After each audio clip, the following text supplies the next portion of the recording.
Hello, everybody. Welcome to this week's edition of Inside the Trojans Huddle from WeAreSC.com. We have the full allotment today, all four guys. And as usual, we're going to kick this off talking about recruiting. Big recruiting weekend this past weekend. Um, we have some other things to talk about too. Some predictions on the Big Ten, maybe top plays of the century if we can get to it. But let's start with recruiting. That's what everybody wants to know about. And this was like, I guess, the first big summer recruiting weekend of the year. USC has become very adept at these. In fact, last year they were pulling in recruits in these things that didn't stick, and it wasn't a surprise they didn't stick. But the weekends were so good they still got people to commit. This year, of course, USC has so many people already locked up that the class is kind of it's almost full. Let's just say it's almost full. Okay, so there were, I guess, three main targets this week, and then a bunch of committed guys. And I want to talk about those guys in just a second, but I kind of want to start somewhere else. We got some videos and some pictures of the the recruits entering into the Coliseum and long line of people, red carpet, Heisman trophies, a great deal of fanfare. I'm curious what you guys thought about it and more importantly, what do you think the kids and their parents thought about it? Um, it struck me as a very 2025 way to recruit, and maybe not something that John McKay and Bear Bryant would have been doing. But then again, those guys aren't recruiting anymore, so I don't know that it matters that much. But I am curious. Um, Mark, you like it when we start with you. I'm going to start with you. What was your impression, and more importantly, what do you think the kids and their parents thought? So I thought it was kind of cool. I mean, it was new. It was something different. USC's kind of, exploring different ways to show everybody that USC is the place to be. As far as the young men entering the Coliseum through Tunnel 5 with the curtains being pulled back and, with your description of, Heisman trophies and coaches and players meeting them and making them feel like all-stars, that's great. I mean, you want to get that type of vibe going. So again, there's no negative there. It kind of shows off the tradition. Uh, I thought it might have been a little bit more interesting had they done it with the actual tunnel, just because of all the history and the tradition, the former players who have, you know, made that clickety clack sound when their cleats are on coming down that tunnel. I thought maybe that would have been a little bit of a twist they could have added. But then they didn't do it just for the recruits. When it was time for dinner, they kind of had the same thing. And I thought, and I was talking with Schrader about this. His impression was the parents had a bet, really enjoyed it when they went to dinner. They enjoyed walking that red carpet. The dinner was kind of designed for them as well. I mean, you saw the placard or at the table settings, the Bowden punch and the this type of drink or that type of drink. We're talking adult beverages here. So they did a little bit of everything. Obviously, they wanted to make sure the recruits felt welcomed, but at the same time, they made sure that the parents and their family members that were on that official visit felt just as welcomed, that they were going to become part of the Trojan family. So as far as, the whole dog and pony show, loved it. Thought it was great. I I don't think I haven't read any negative comments about it. Have you? Oh, I don't know that I think there was some chatter on the message board, and I don't know, and I'm not necessarily looking for negative comments. I just thought it was an interesting spectacle, and the sort of thing that I don't think happened all that often in college football, even 10, 15 years ago. Uh, Greg, you're going to represent the old guy perspective on this one, and I'm just Gee, thanks. curious. I'm just curious what your impressions were, and what you think the players and the parents thought. Well, I mean, you have to ask what was the mission statement? Who did they want to impress the most? But if you saw the video, like most of us saw the video, and I'm sure our viewers, a number of them saw the video, I thought it was very clever. I thought very organized. I mean, there's only so many things you can do in recruiting. And so what SC did was we're going to get off to a big start, a big thing. The Hollywood mentality was there. the carpet, the stage curtain, so to speak. And I really liked that the parents came in with the player, and I liked when they got through the tunnel. And by the way, kudos to Mark to know what tunnel they used. Tunnel 5. I don't know if they would. That of course is a reflection of that number has a lot of meaning. Uh, but I thought it was. How many times can you reinvent the wheel in recruiting? And I think they did do that. And I think they deserve a lot of credit for it. I liked when the players came in and came through, quote, the door, which was the curtain. And there was all the players and other people of note were waiting to welcome them into it. And everyone gave every hug. So the bottom line is it started off on a really high note. And I think that's really, really important. And this idea of getting the parents to go along with it. SC's always wanted the parents to go along with it, but this seemed like an exceptional way of going about it in a different way. And I think that it went over very well. Uh, the question is what will the other schools that are watching this, as they generally do, uh, take from it? Uh, what is Texas going to do now? If there's some recruits that go to Texas, how are they going to challenge this format? I don't think you can challenge it. The beauty about SC, of course, is where it's located. The Hollywood idea. This is for people out of state that came right up their alley. Wow, this is really cool. The red carpet, the whole deal. And you know what? Once you get off on that, everything else is going to fall into place. So, all in all, I would give it an A. Um, they really outdid themselves in being creative and all the power and honor to them. So Eric, you're gonna do the young guy's perspective, or what passes for a young guy on this show, which is you know we're lacking in young guys. Couple thoughts. One is it's a pretty good way to distinguish yourself from the competition when you lay out 8 Heisman trophies, right? I mean, not many places can do that. The red carpet seemed to me to be a very LA thing, right? It's consistent with the brand. Um, my understanding is that Oregon walks their recruits past the pool and all the coaches take their shirts off and cannonball in one by one. That's pretty exciting. I don't know if that's better or worse.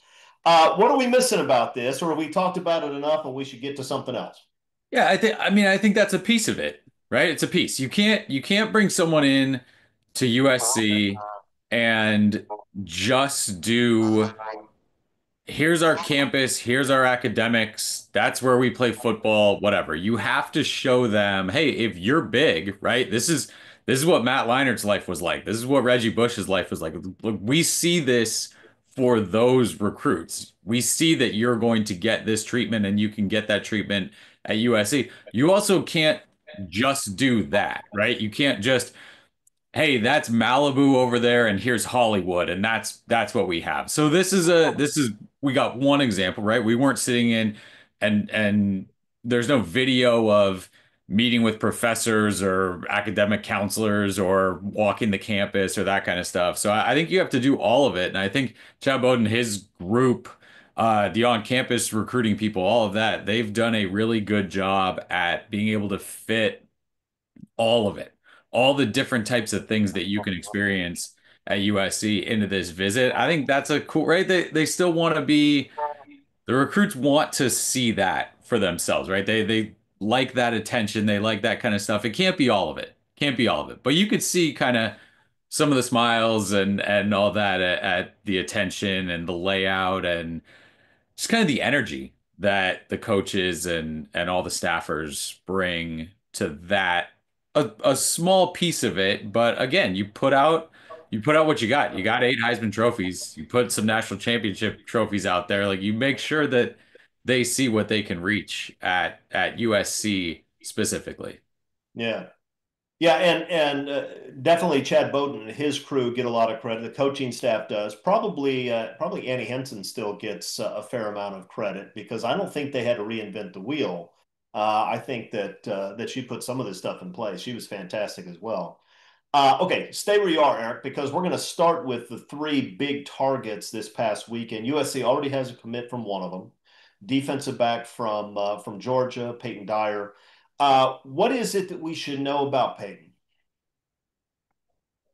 So what was initially committed to South Carolina, backed away from that. USC goes on him and goes on him hard. And he's one of those guys that can play a bunch of different spots. USC's bringing in a lot of those guys along the offensive line that can play guard tackle, along the defensive line that can play edge tackle, and in the secondary that can play some corner, some nickel if they need to, some safety. Dyer feels like a guy. He played sort of slot corner and outside corner in high school, could probably play safety. Good size. And what stands out to me is anytime it feels again like USC has that approach of, hey, if we go look at a guy in Texas, in Florida, in Georgia, in Illinois, in wherever, we think that he is that good, right? They're not just going to get sort of the random Texas kid. Like if it felt for a while, like it was like, well, we're in Texas, let's go get this kid. The focus on Southern California players in the 26 class, in the 27 class, and especially at defensive back. USC easily could have just sat in Southern California and loaded up with defensive backs. But for it to really feel like they have Dyer, who's not a super highly ranked kid by everybody. He kind of is up and down when you look at the different services where they have him ranked. They clearly love him. I mean, the defensive staff clearly has him up there in that top group of commits or of targets in this class. So again, a guy where you go out and handpick a kid from Georgia, and you're at a point now where with this staff, yeah, that's enough to sign off on knowing that he can play. Yeah, this is a staff that clearly is willing to make its own determinations rather than look at the recruiting rankings, right? Because I think this closes the door on Brandon Arrington, for example, who's rated more highly, who runs better. I don't know if he's a better football player. I think the USC coaching staff is excited about Dyer. Mark, what's your take on this? Is this the sort of guy you go and grab out of Georgia, or should USC have tried to hold on to the two California kids that were still on the list that hadn't been ready to commit? I think USC is resting on their laurels right now with this class. It's like, hey, look, guys are committing, they're shutting it down. If a couple of guys from California aren't sure that they want to be at USC right now, we're going to help them with their decision. And I think that's the approach they took. Eric brought up Peyton Dyer, his versatility. You're kind of, getting two birds with one stone. He can play corner, he can play safety, play nickel, so maybe you're getting three stones. You're getting three birds with one stone. Um, I watched some of his film as well. The guy moves really well. I mean, he has that look like, all right, you don't see a lot of those guys out here on the West Coast. So if you're looking for that different type of player, that dog, the dog that likes to bite, as Trovon Reed looks for, Peyton Dyer fits that mold. I also like, before he even got home from the official visit, his representative was putting out a message, hey, Trojan family, I'm here. I'm a part of the real USC now. I'm ready to work and build something special. You like that type of borderline confidence, arrogance, and anytime you can take a jab at the SEC, there's nothing wrong with that. Um, you know, Eric brought up a good point, and Chris, you just kind of confirmed it. You want a Brandon Arrington because he has those NFL type of measurements. He's big, he's fast, but we've had big and fast before. You want to compare him to another player from San Diego, Isaac Taylor Stewart. He checked off all those boxes, but when it came time to actually playing football, he wasn't the greatest football player. Damani Jackson kind of falls into the same pattern. Had all those measurables, but every time you turned around, you were watching him in a USC uniform, he's chasing some guy. Some guy's behind him. So if USC is looking at somebody who's a four-star across the board, except for 247, they they're doing their evaluation. They see something they like, and you're filling this class up with guys who are football players and not just hey, that's a 5-star over there on the board. Let's grab him. USC's gone that route before. It doesn't always work out the best. So yeah, I have zero issue with the way USC is attacking their recruiting class, shutting it down. Go get the guy from Georgia. You've gotten pretty much everything you wanted out of California. There's other players that, of course, that they want, but this is the part. This is the time of the class where you start cherry picking. You start taking the players from here, from there, and saying, all right, we've got 65, 70% of our roster is going to be from California. Let's go take this guy from Georgia. You're not going to get them all, but if you can get one or two of them, great. Yeah, I mean, the recruiting rankings are heavily biased towards guys who are big and fast, which makes sense. Big and fast helps, right? But you're not going to be able to play corner at this level if you run a 4.9 40 like I did, right? That's not going to happen. That being said, if you have enough speed, to play, there are all kinds of other things to factor into whether you're a defensive back that can play. Greg, I want your thoughts. Is this kid a safety or is he a corner? And what did you see about Peyton Dyer that made you think this is a guy that USC needs to bring halfway across the country? Well, it's really what USC thinks in terms of they feel he's good enough to play.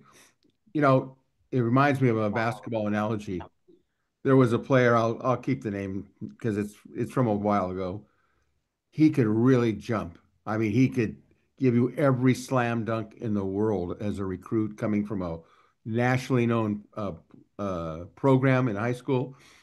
But I kept saying, besides the fact that he can jump, okay, and he has a name that certainly is a romantic name if you were writing a story, he's not a great basketball player. And I think some of the names we've mentioned that did not live up to the rankings is a reminder that it's what you do on the field. The people that make these rankings a lot of times, and I've been to a number of these camps, obviously, and I get to watch the opinion of the people that rank these people 5, 4, 3, whatever. And I sit there and I just shake my head and I go, what are they seeing that I'm not seeing? But then you learn that it's what a person does on the field. And obviously, Dyer is someone they feel can compete. Now, they don't really know until he gets on the field, which is the right thing to do, of course. But it's a great class. He's a defensive back. Does he play safety? Does he play corner? That'll work itself out. I don't worry about that in these days. I think the thing that we should pay attention to is that he could possibly play both. And I think that's a good thing. It gives him a more of an opportunity to play and get a chance to play.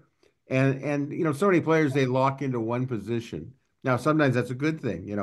I'm a great offensive left tackle. Then be a great offensive left tackle. But a lot of times when they're trying to fit players in, they try to find a position for them to play. So I think given the number of people they're recruiting, uh, I have no problem with it. They're going to find out sooner or later. And in this day and age of players coming and going and portals and all this sort of stuff, I don't know if it's a risk, but it's a tryout, and we'll see how it goes. Yeah. He looks like a physical kid, right? If you watch his video, his highlight video, this is a kid who'll mix it up. He'll tackle, he'll wrap and drive through somebody. He runs well. He doesn't have the eye-popping 100-meter times like some of these other guys do, but he certainly had some plays where he was catching guys from behind, 7, 8, 10 yards from behind. So looks like a good athlete. I think he probably ends up a safety ultimately, but we'll see. I know that he's a good player, and USC's excited about him. And for what it's worth, if Denton Lynn and Doug Belk and Trovon Reed look at a guy and say, I think that guy can play, I'm willing to take their word for it. I mean, Belk and Lynn have been doing this a long time and are very, very good at it. Trovon Reed is a younger coach. I think he's probably a good one. If those guys want a guy, that I'm on board. Couple other guys that the SC coaches want, and I think the other two main targets. I shouldn't say the other two main targets because there were two wide receivers on campus, both from Texas.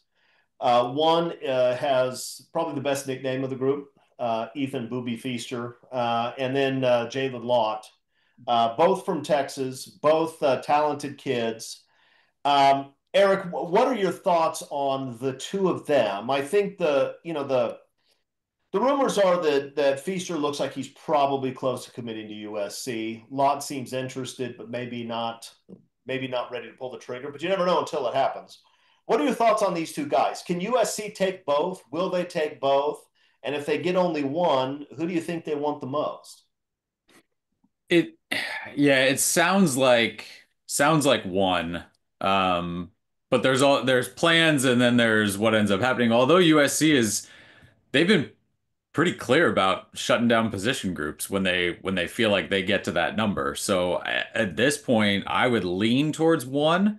And it sounds like Boobie Feaster is the guy, and I think he is the guy. Like I think of the wide receivers, I think he is. You look at receivers, and it's one of those things where we saw it a little bit last year, where everybody played pretty well, right? If at wide receiver you have a group where it's like, okay, we're pretty deep, everyone's pretty good, that doesn't do as much for you as an elite guy, right? Ohio State, Jeremiah Smith, like he tilts the field, he changes everything for everybody on offense. And I think Feaster can be that guy. I mean, he's a top 50 player, top five wide receiver in the country. USC is going to bring in some good receivers. I think he's the guy. I think Jalen Lott is really, really good. I think Feaster's the guy. And that's after reclassifying, right? Yes. And And usually then for that, right, Bowman reclassified. You're gonna have Sermons who like these are yeah. guys who and you never know where they should be and who doubled up and all that kind of stuff. But yes, I mean for to have somebody, Jakeem Stewart, same thing, to have guys who can step up and still be considered top 50, top 20, top five of their position group, that's impressive. Yeah, yeah. Usually, when these guys reclassify, they get dropped a little bit in the rankings in the new class. Feaster's a guy who sort of he really does jump off the film. This is a talented kid. Mark, thoughts on Boobie Feaster, and I will never call him Ethan because why would you if you have a nickname Boobie? I love that name. I don't know who came up with it, how it came about, but it just rhymes and it works. So Eric's right. Look, this guy he's a game changer. He's somebody who could probably come in and contribute right away. There's not a lot of guys that can do that. He's one of them who has the potential to be able to do that.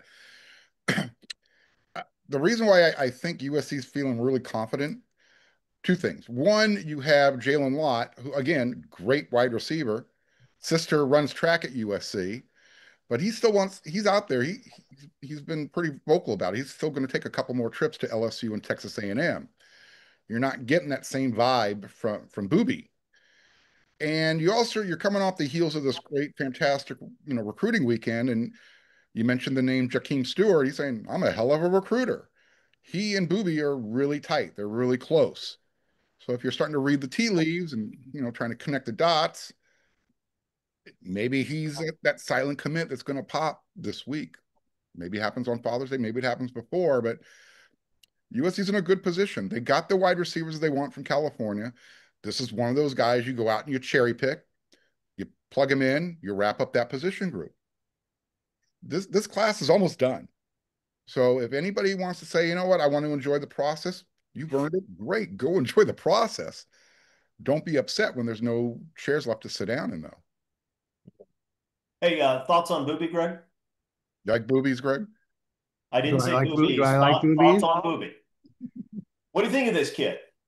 Um, I think that all the receivers that they go after are probably pretty good. Um, what do I think of Boobie Feaster? I think he's probably an elite player, obviously, and they need to get as many receivers as they can. And I think if he could contribute early, that would be helpful. Uh, but you just don't know until they're actually in a game in front of, 70,000 people and TV cameras all over the place. So I don't get overboard with a wide receiver recruit, but I know, can you catch the ball? Can you catch it in traffic? Can you adjust to what the defense does after the snap of the ball?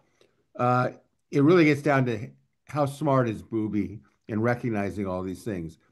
You know, if he's smart enough to figure it out, he'll play and he'll play early. But the point is, he needs to show it if he actually signs and show it in summer camp. Yeah, yeah.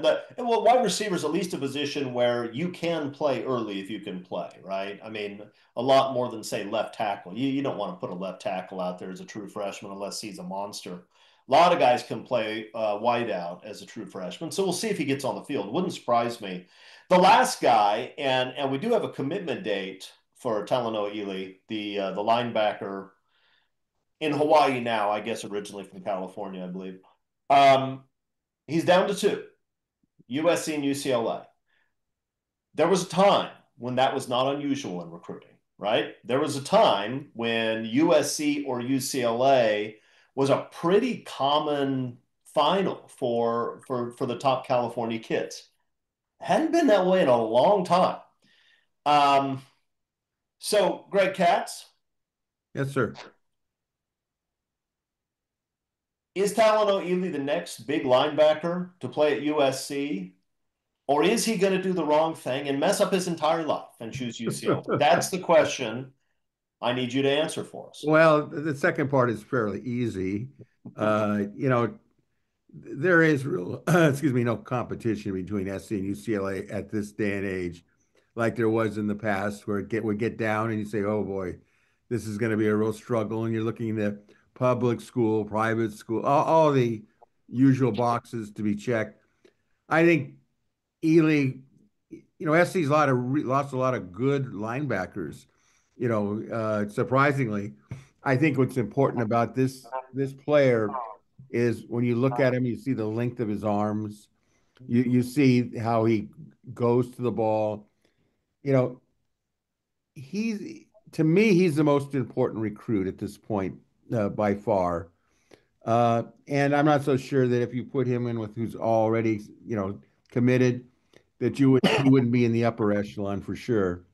The point is how long is he going to just take to say, I'm coming? My personal opinion, if you said, would you lay a bet on it? No recruit is 100% sure. You could be 99.9 sure. But I think he'll be at SC. I think that they need linebackers. He knows it. He's got a lot of friends on the team. There's just so much to like about it. I mean, the fact that he's going to play at Kahuku High School in Hawaii is also a plus. SC should own Hawaii, in my opinion. They shouldn't be going, players should not be going to Washington or Oregon. But there's a certain mentality, and I think that SC's really got the poly line, so to speak, in order. And I think this kid is really has an opportunity to be an exceptional linebacker. And let's just commit and move on and look forward to seeing how he does. All right. Mark and Eric, I'm not going to ask you whether he's going to pick USC over UCLA. I think everybody in the world expects that he will. He could shock the world, right? He could pull a Buster Douglas of recruiting. But that's not likely. I have a different question for you. Mark, should USC put 55 on him? No. Okay. No. Why not? That is a number that has to be earned. Give me one. Never been in the past. Never been in the past. Yes, you asked me a question, I'm giving you my answer. I know. I'm arguing with you as you give the answer, though. That's my prerogative. Go ahead. Look, he might turn into 55, but if you want to make an impression on him, give him number 58. There's been quite a few good linebackers at USC, Polynesian, who have worn that number. Yep. Maybe he falls in. Maybe that's the staple. You're a great Polynesian linebacker. You don't need 55. You wear number 58. But yeah, as far as I'm concerned, show me what you can do in year one. And if you're worthy of it, then that Club 55 can, they can vote on it.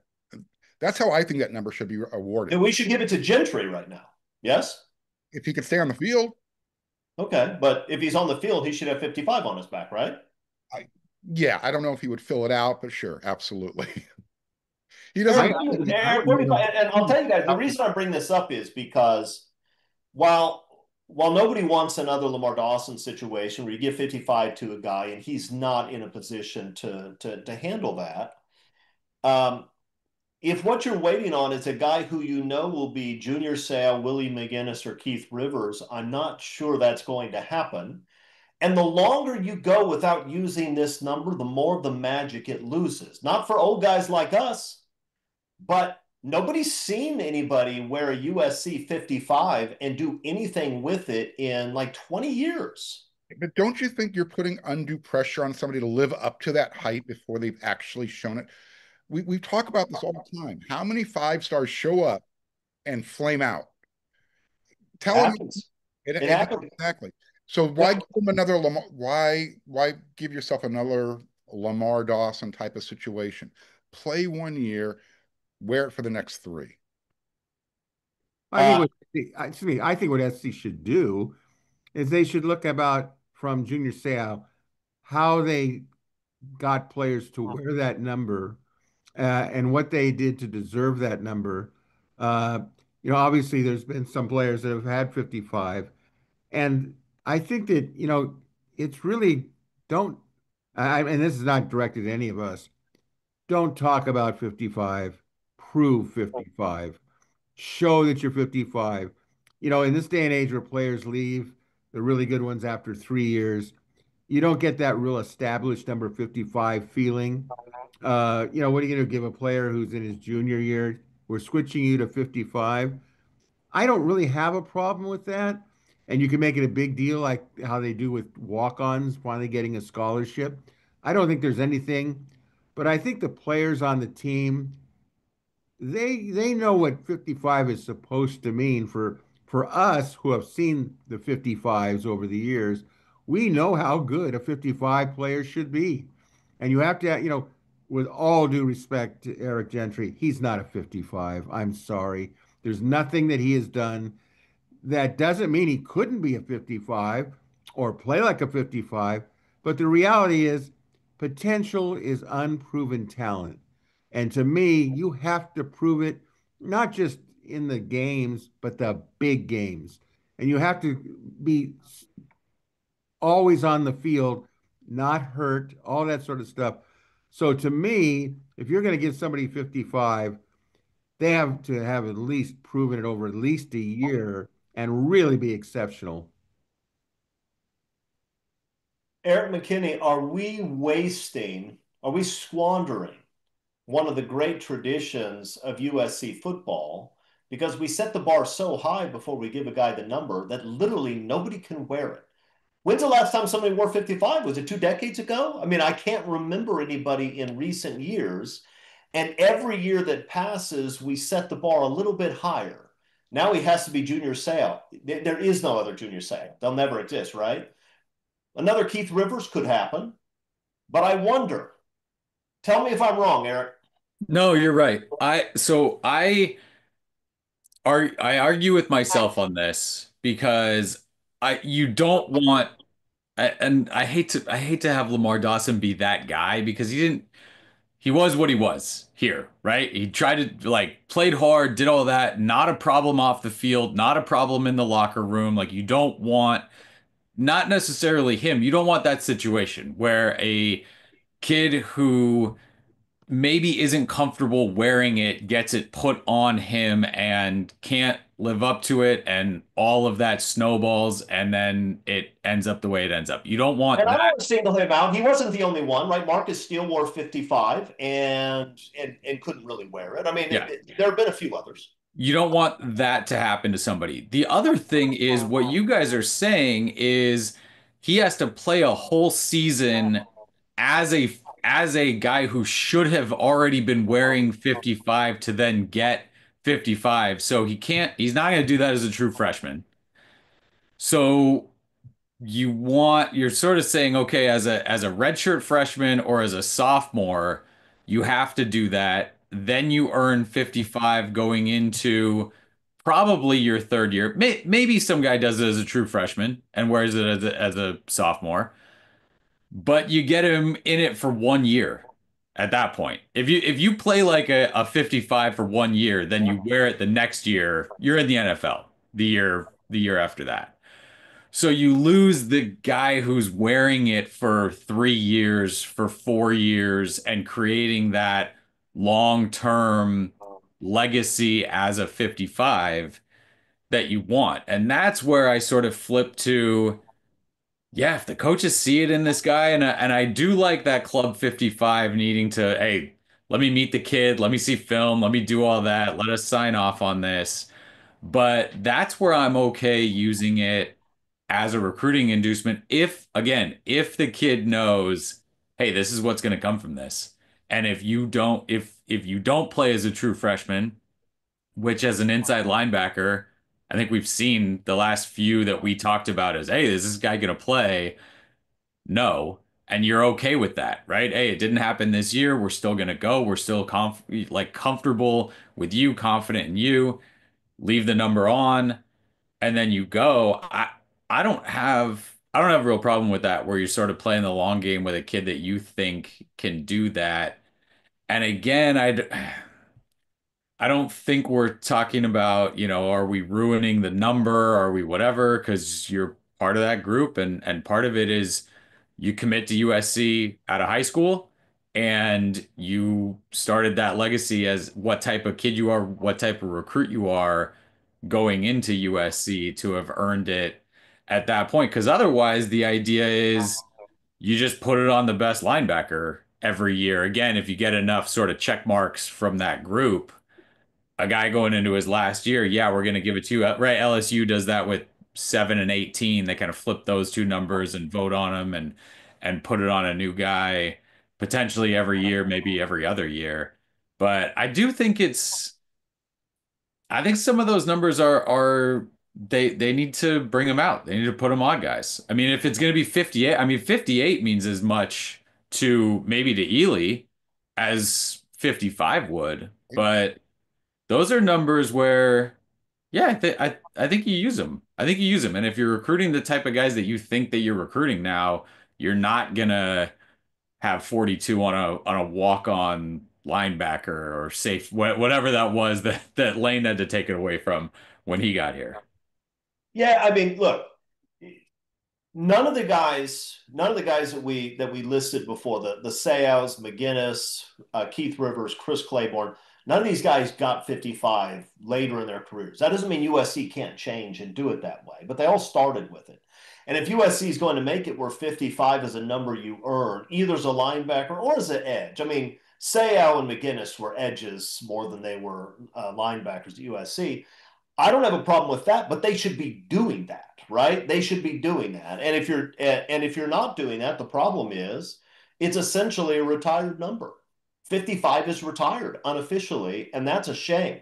I don't think they should have retired any numbers at USC, but I certainly am not in favor of having unofficially retired numbers also. Now you have what, a solid 9 numbers out of circulation, and probably because of Ronnie Lott, 42, although people have worn 42 since then, right? I know Brian Kelly wore 42 and others have, but just seems to me it's such a fantastic tool, either as a recruiting tool or as a reward for guys who have earned it on the field, that they should be doing it, something with it, and they're not. And I'm not a fan of that.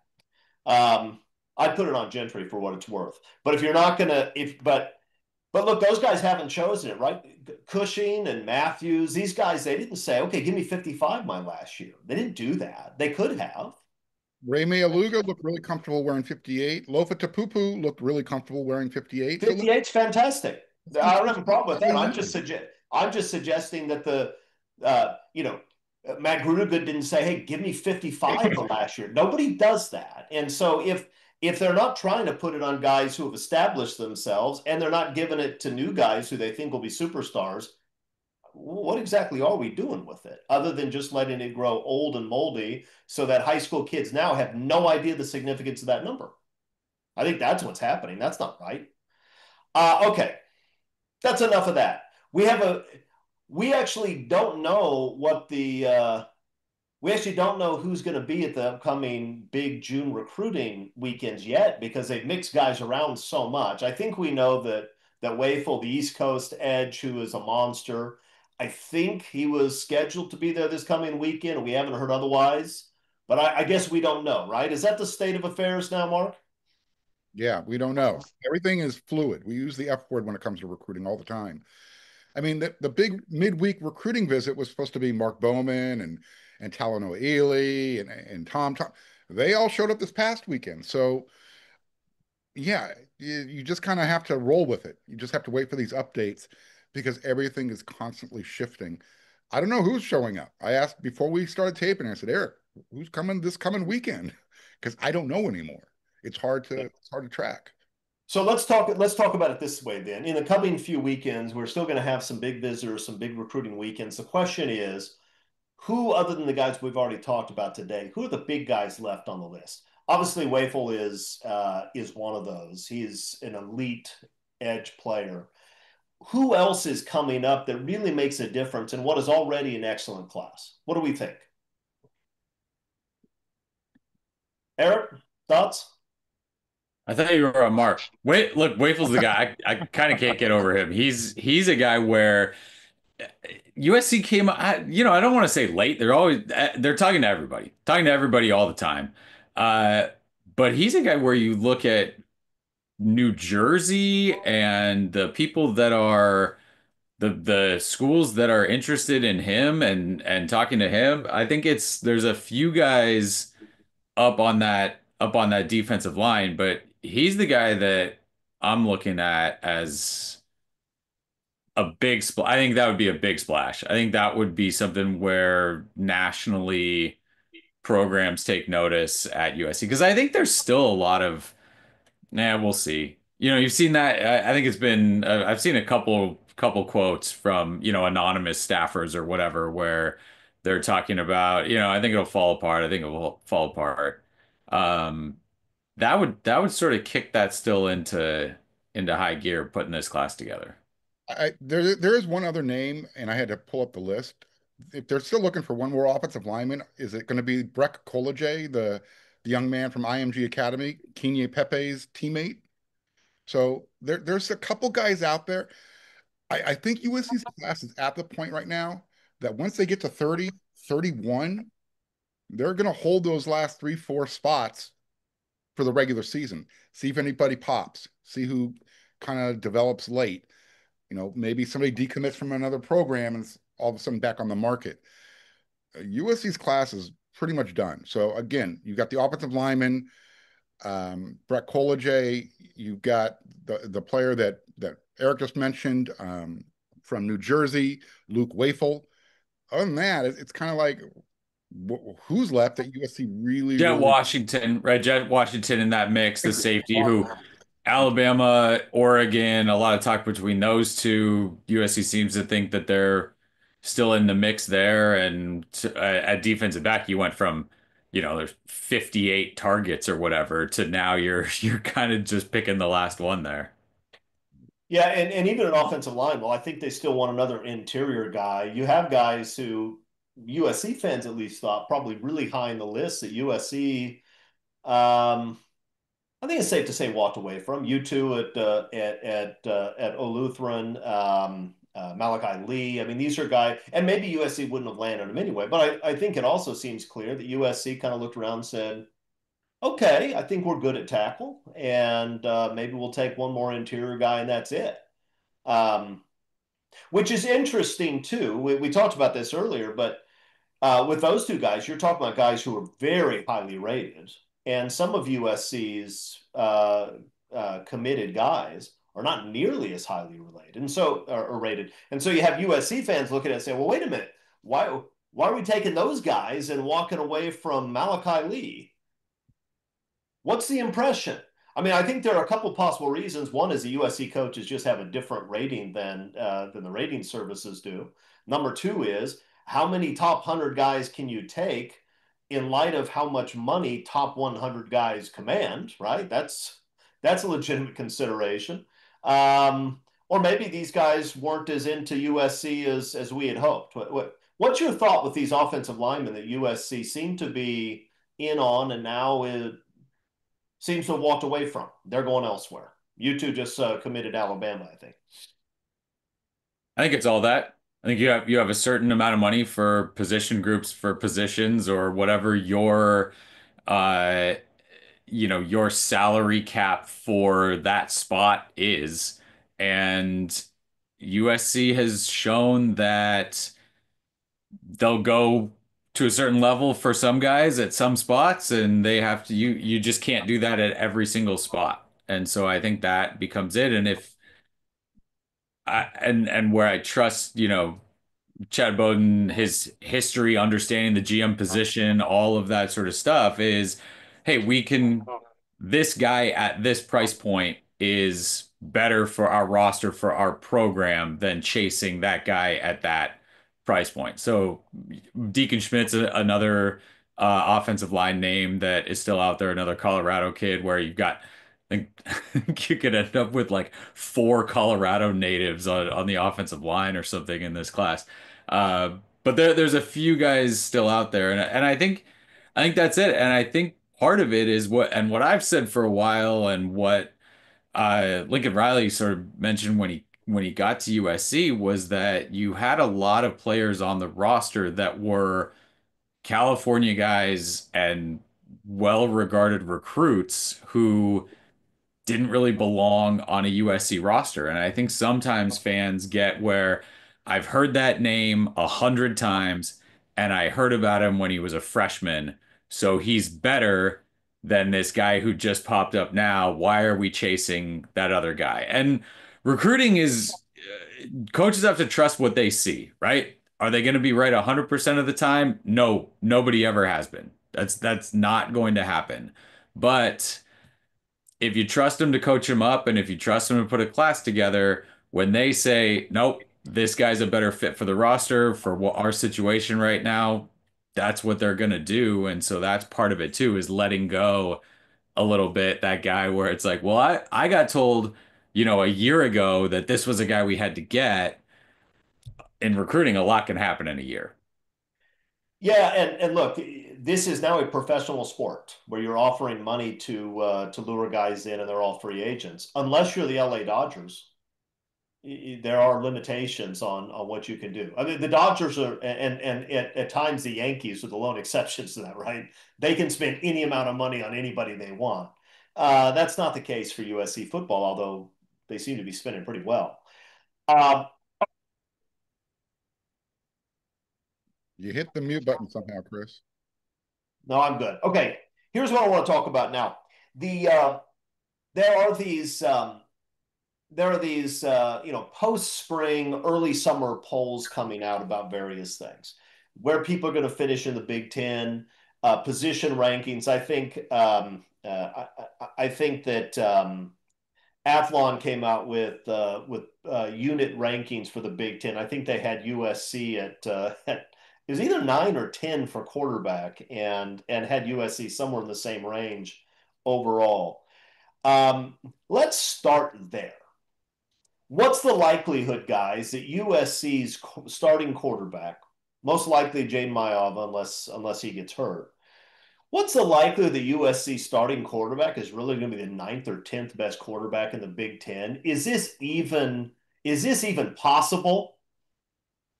This list was put together by somebody who is blind, deaf, and dumb. I dare anybody who's watching this show.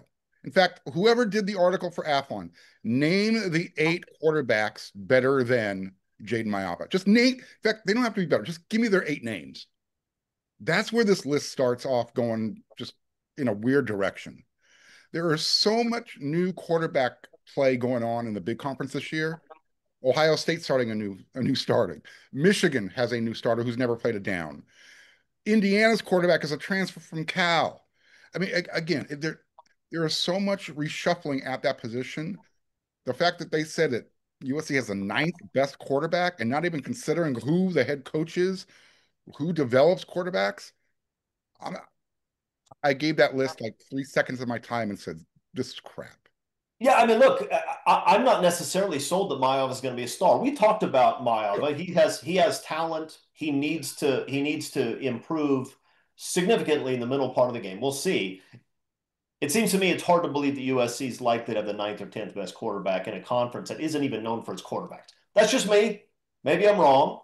Um, Equally strange is that USC's defensive line unit was about the same spot. And I was trying to figure out what the 8 or 9 units in the Big Ten are that are better on the defensive line. I mean, there are a few that, I mean, Ohio State recruits are exceptionally well and is very well coached there. Michigan lost 2 stud defensive tackles, but they brought some transfers in. They have some guys. I mean, there are programs you can make an argument for, but ninth or 10th, Greg Cat, set me straight because I know you're skeptical. I know you're skeptical. That's you by nature. Do you think that USC's likely to have the ninth or 10th best defensive line group in the Big Ten this year? They haven't done anything. They haven't proven anything. It's all what you think is potential. You're hoping that bigger, larger, athletic is going to do that. But, you go back to some of the players that transferred in through the portal, whatever, that didn't matriculate to be outstanding players.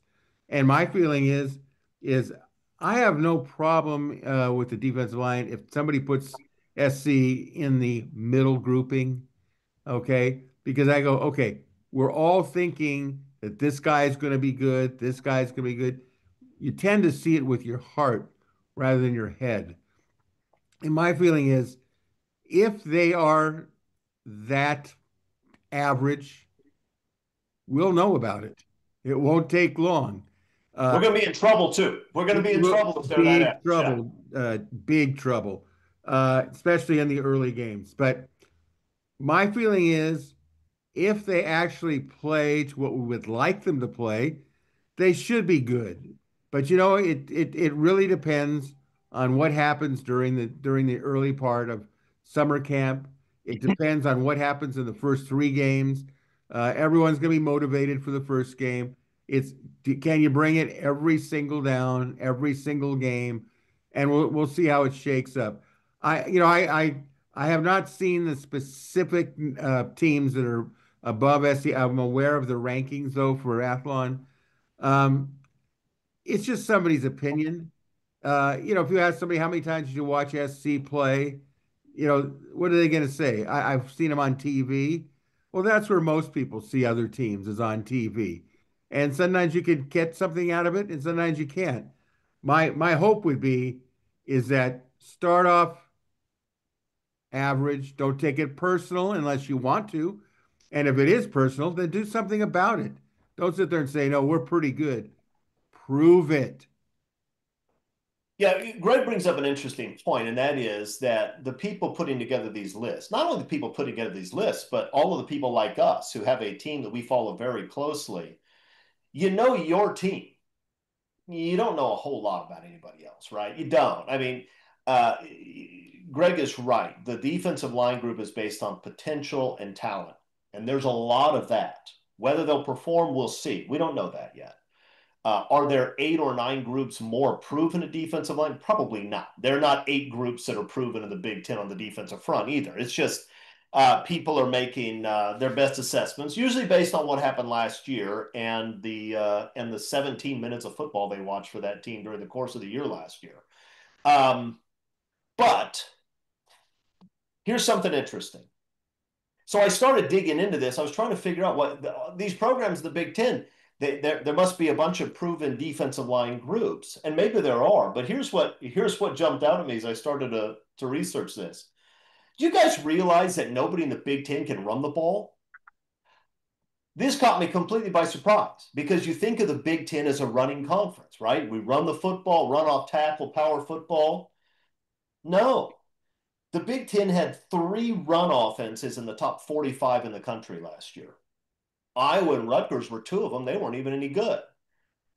Penn State was 17. The best running team in the Big Ten was the 17th best running team in the country. Now, where the Big Ten is amazing is in run defense. 12 of the top 46 were run defenses. maybe the Big Ten is just an incredible run defense league, or maybe they don't have very good running games. But it did catch my eye a little bit that nobody in the Big Ten ran the ball worth a darn last year. Isn't that weird? Am I the only one surprised by this?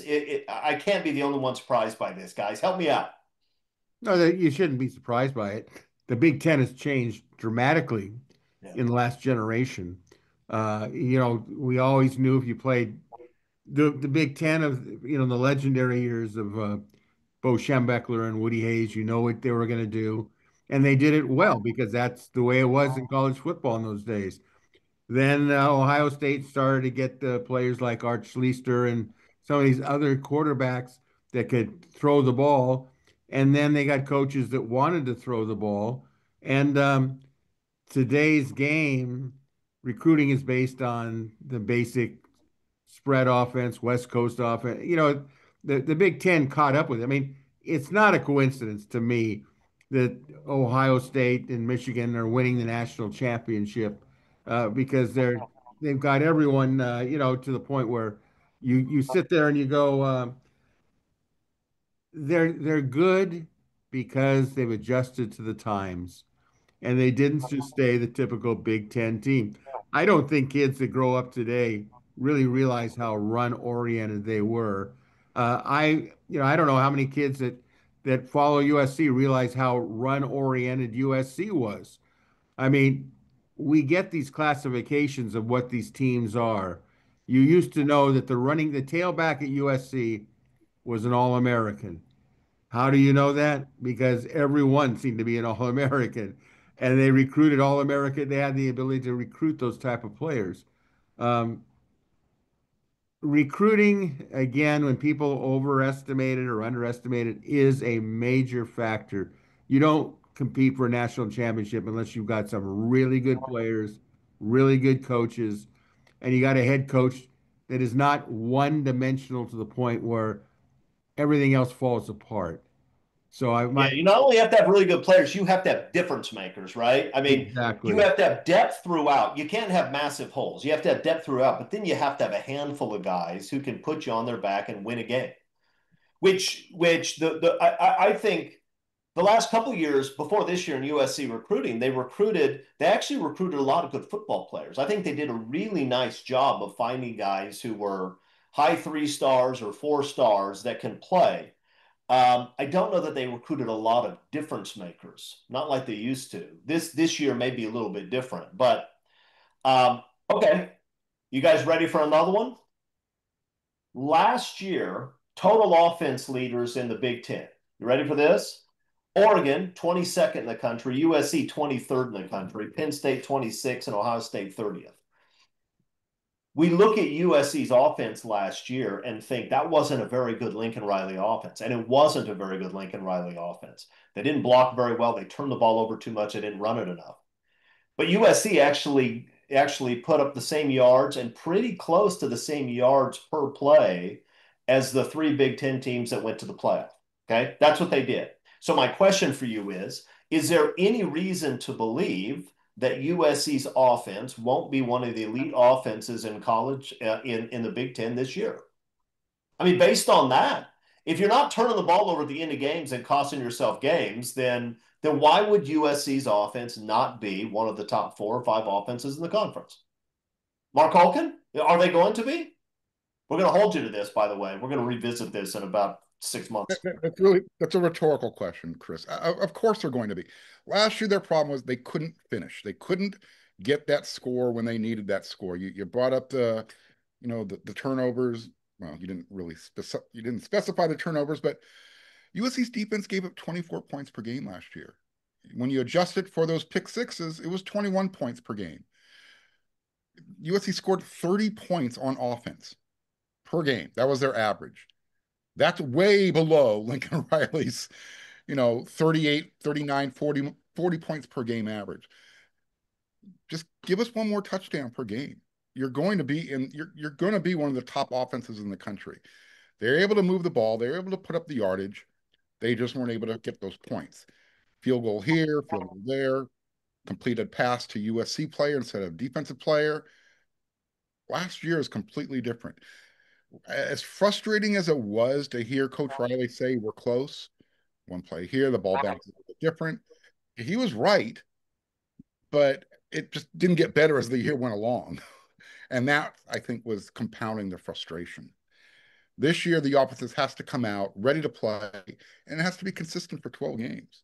It can't have those peaks and valleys. Yeah, I think Mark is frozen unless I am. Thank you. Okay, I'm looks like moving. Mark. Um, okay, what one last thing. I was digging through the numbers just for fun today. Illinois, good team last year, right? Good team, won a lot of games, a top 25 and usually higher team in the preseason polls. Statistically, Illinois and USC were virtually identical last year. They had the exact same point per game spread. Illinois actually gave up a little more yards per game than USC did. Slightly less points per game defensively, but very slight. And as Mark pointed out, once you get rid of the pick sixes, that difference goes away. Difference, Illinois was 5-1 in one-score games. USC was awful in one-score games. Now, the people who predict these things in the NFL, that's one of the things they look at, right? What was your record last year in one-score games? Let's assume you're not going to be at the extreme this year. What do we make? So when we're talking about these preseason polls and who's expected to be good, I guess the question I have is, what in the world do we know about any of these teams? I mean, we know USC a little bit, and as Greg rightly points out all the time, we have no idea until they get on the field, right? What do we know about Michigan starting a freshman quarterback and had a terrible offense last year? Ohio State, new quarterback. Oregon, new quarterback. Illinois, 5-1 in one-score games against a relatively easy schedule. Indiana played a joke of a schedule. Like, what do we know about anybody at this point? Do we know anything? We're going to make predictions before the season starts, and so I'm not going to repeat this before we do. I'm going to act like we know something. But I was trying to figure out who's going to be good this year, and I look at it and say, man, I don't know. I think Ohio State, Oregon, and Penn State are going to be good. I know that they have enough coming back. They're going to be good. Michigan will probably play good defense. I have no idea whether Michigan is going to put points on the board. I think USC is going to be one of the better offensive teams in the conference. I think they'll be improved defensively. But can USC win a game when they have to win it? I don't know. Well, I don't What do know you whether think, SC guys? can, well, I don't know whether SC can consistently win on the road. Yeah. I mean, everyone talks about we got to win at home. Well, if you're going to be a conference champion or go for the national championship, you got to win on the road. And right now, they just have not done it. And I think, really good teams, they're able to block out being on the road. Every head coach has his way of dealing with the road. McKay had his way of dealing with it, John Robinson, Pete Carroll, and you look what they did, and how they handled being on the road. I mean, I hate to bring this up because it really does annoy me. I still can't believe that SC did not take its players to Notre Dame Stadium to see what it was like on Friday before they actually played there. Because I can tell you one thing, I've been at Notre Dame Stadium when there's nobody in it. I've been there, of course, when there's everybody in it. And as awe-inspiring as Notre Dame Stadium is when there's nobody in it, and just the aura of looking at this, this nationally known facility, when it is loaded with people, it is really intimidating. And if Notre Dame gets off even in the slightest, it is an overwhelmingly big deal, especially when you're on the road.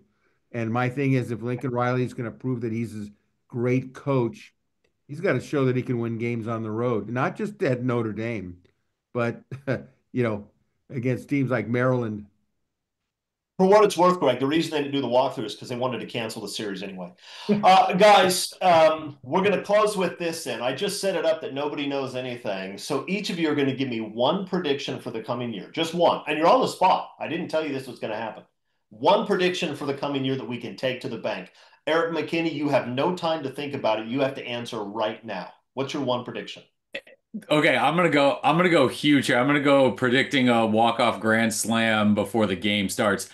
Eric Gentry leads outright or ties for the team lead in sacks and interceptions. Okay, I like that one. Mark Holken, what do you have?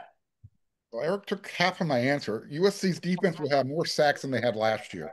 It's a low bar, so they should That's not have. a walk-off That's grand slam before the game starts. that's a That's gimme. the game's gonna end eventually. That's a sacrifice bunt. That's a gimme. So we're moving the runners along, right? Sacrifice bunts, those work, right?